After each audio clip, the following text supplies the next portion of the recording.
Vamos de zap então, roda ajudar. Zap. Olá, Caio.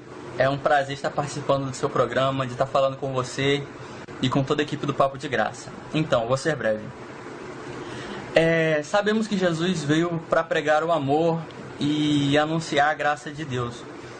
Ele abdicou a lei quando ele nos ensinou que se amássemos a Deus sobre todas as coisas e o nosso irmão como a nós mesmos, já estaríamos cumprindo a vontade de Deus. E ele sempre nos ensinou também que devemos orar por aqueles que nos perseguem, por aqueles que nos amaldiçoam, por aqueles que nos maldizem. Nos ensinou que devemos vencer o mal com o bem e que o amor sempre vence. Mas João, no livro de 1 João, no capítulo 5, a partir do verso 16, ele fala sobre o pecado de morte. E ele diz que se víssemos um irmão a cometer um pecado de morte, por esse ele roga que não oremos por ele. Eu queria entender o que seriam esses pecados de morte tão cruéis na visão de João, que ele roga para que não oremos por quem o cometeu. Eu queria entender o que seriam esses pecados de morte, que não merecem nem sequer as nossas orações. Acredito que é um pouco contraditório, né, com o que Jesus nos ensinou, que devemos orar por qualquer pessoa, independente de situações, independente de pecado. Eu acho que o amor nos impulsiona isso, né? Mas eu queria que você esclarecesse isso para mim. Vocês têm sido bênção na minha vida. Continuem, não creio que não só na minha, mas de milhares e milhares de pessoas que acompanham vocês. Deus continue te abençoando, Caio, te dando muita sabedoria e discernimento para poder estar instruindo essas pessoas que tanto precisam, né? Deus abençoe e fiquem com Deus. Paz. Obrigado, meu filho. Olha só, querido, você pegou a ênfase errada, né? E primeiro você fez assim uma citação de alguns textos para criar uma suposta antítese. Os textos eram todos de amai, amai, amai, perdoai, perdoai, isso, aquilo, de Jesus, né? E a antítese é João. João que diz lá, é só ler antes, né, querido? Para ver se o cara está negando alguma coisa, está se contradizendo. João, lê do capítulo 1 de carreirinha, o 2º, 3º, 4º e 5º. Tudo é uma sequência, não é texto de Nostradamus, você entendeu? Tem que ler de carreirinha. Não padece de nenhuma interpretação especial. Quando você lê de carreirinha, vai fazendo sentido. Você entende primeiro a pessoa, o espírito da pessoa, o que ela está falando. Não são letras, é a mensagem. É a mensagem, é o espírito que eu quero compreender. Se eu compreendo a mensagem, as letras vão virando detalhes, já iluminadas pelo sentido maior. Quando eu tenho Jesus como minha chave interpretativa, isso fica infinitamente mais óbvio.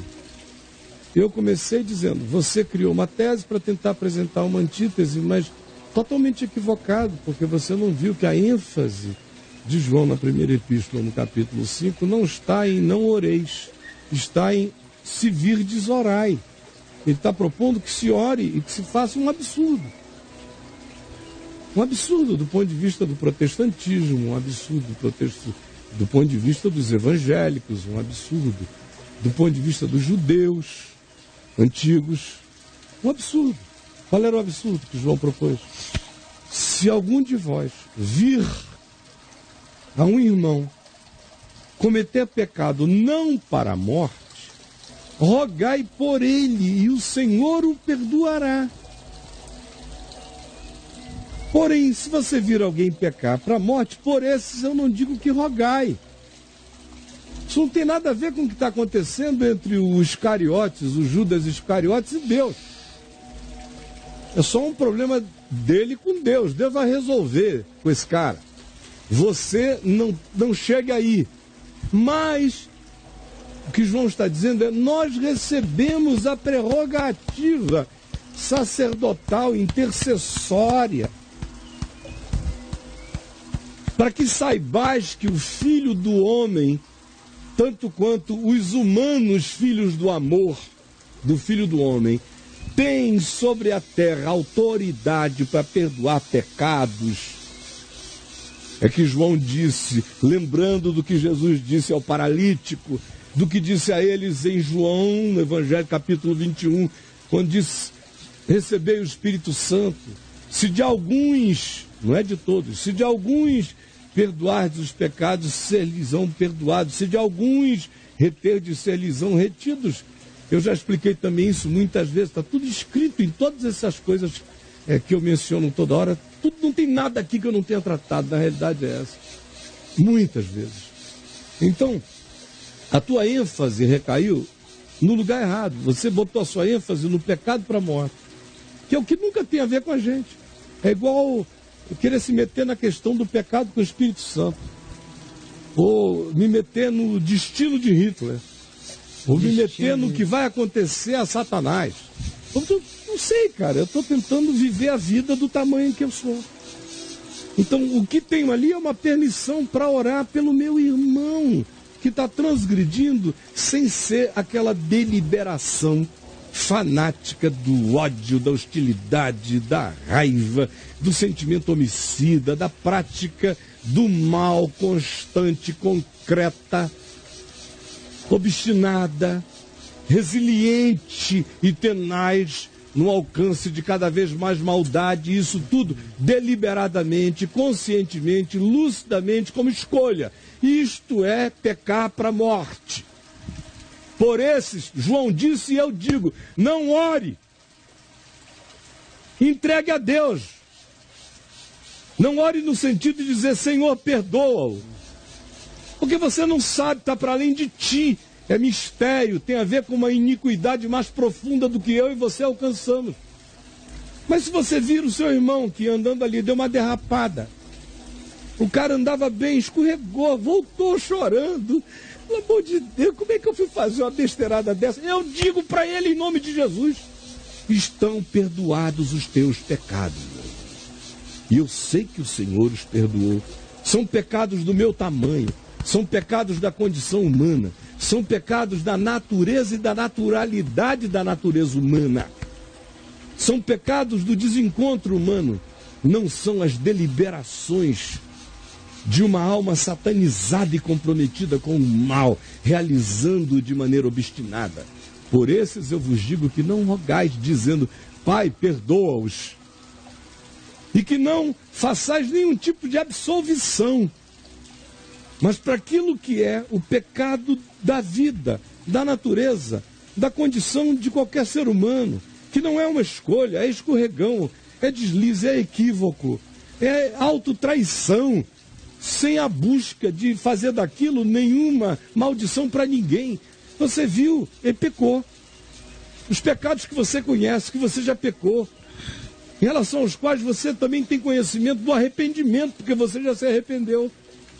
Então, para que saibais que o Filho do Homem tem autoridade, ele dá autoridade, para que naquilo que eu identifique a condição humana com toda sinceridade, ele que me mandou perdoar o meu próximo 70 vezes 7, me ensina também que quando eu perdoo, ele está perdoado para mim e para Deus.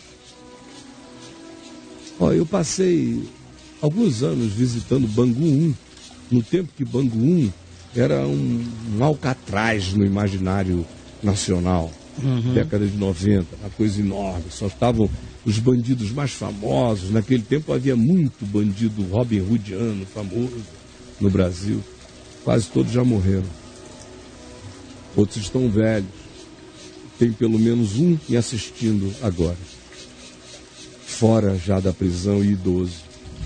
Mas houve alguns ali em relação aos quais eu nunca tive coragem de fazer nada a não ser orar, porque eu olhava nos olhos deles e eu via que eram pessoas completamente comprometidas com a vontade de matar. É isso. Um ódio, me confessando mesmo. Meu Deus, cara. Deliberadamente. Deliberadamente. Então, querido, eu não sei onde está a tua contradição. Eu acho que eu conheço o espírito da Escritura mais ou menos. Nunca encontrei isso no Novo Testamento. Basta olhar a partir de Jesus a chave hermenêutica.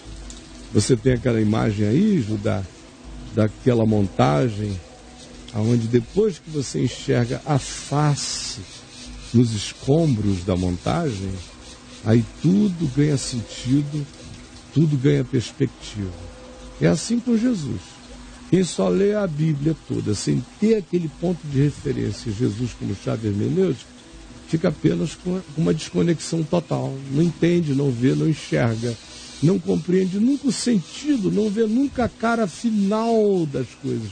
Aí olhou para a Escritura, tendo Jesus como chave hermenêutica, tudo se delineia, tudo ganha sentido. Enquanto isso, você só lê a Bíblia e não entende nada. Até fazer a Bíblia ser serva de Cristo. E ler a Bíblia a partir da face de Cristo, do Espírito de Cristo. Aí tudo começa a fazer sentido. Umas coisas ficam na composição do quadro, outras saem, porque não tiveram lugar, fazem parte da sucata que virou inútil.